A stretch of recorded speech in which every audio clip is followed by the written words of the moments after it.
అమెరికాలో ఉంటాడు, అమెరికాలో వేసుకుంటూ ఉంటాడు అంటాడు కదా.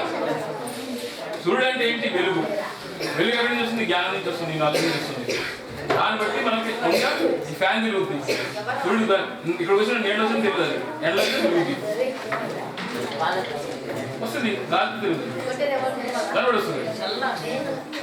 దాంతో టైం మిషన్ తయారైనప్పుడు దాని యొక్క టెక్నాలజీ ఏంటంటే ఏదైతే సిద్ధాంతం ఉందో మీరు సైన్స్ తెలిసిన కదా, ఎట్లా కనబడడానికి మీకు ఆశ్చర్యం వస్తుందా లేదా?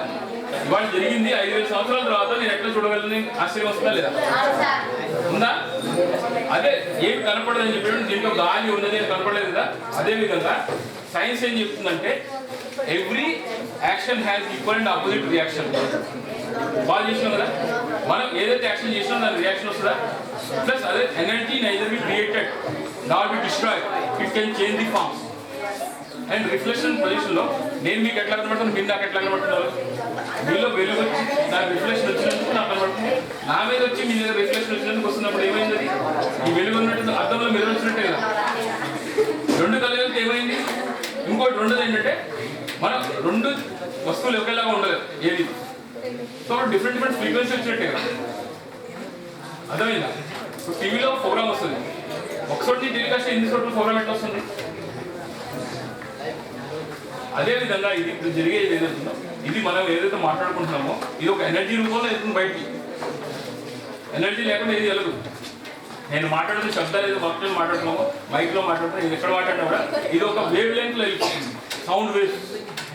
మనం చూసేదంతా విజన్ వెయిటింగ్ వెళ్ళిపోతుంది. ఒక ఎనర్జీ ప్రతిదానికి ఒక మ్యాగ్నెటిక్ ఫీల్డ్ ఉంటుంది. ఇది క్యాచ్అప్ చేసినామంటే డైరెక్ట్ మళ్ళీ చేసింది సింపుల్గా అది కోడింగ్ అయింది, ఇది కోడింగ్ చేసుకుంటాం. ఇది ప్రిన్సిపల్. దీనికి ఆల్మోస్ట్ ఆల్ 35 years నుంచి నడుస్తుంది. దీనికి ప్రతిదానికి టెక్నాలజీ చెప్పింది అర్థమైంది.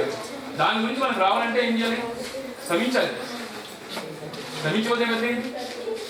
అందుకే ఏమన్నా fast is history, future is mystery. Mystery can be broken through history, present is a time to create history. మొత్తం సారవంతం, జ్ఞాన సారవంతం ఉంది నాలెడ్జ్లో. ఎందుకంటే హిస్టరీ చదివితే ఏమైంది? మనకి ఏం తప్పులు చేసినా తెలుస్తుంది.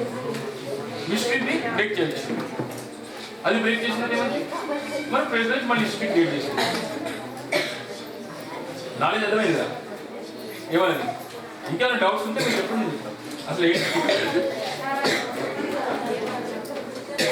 ఎవరైనా డౌట్స్ ఉన్నాయా? ఏం లేవు కదా.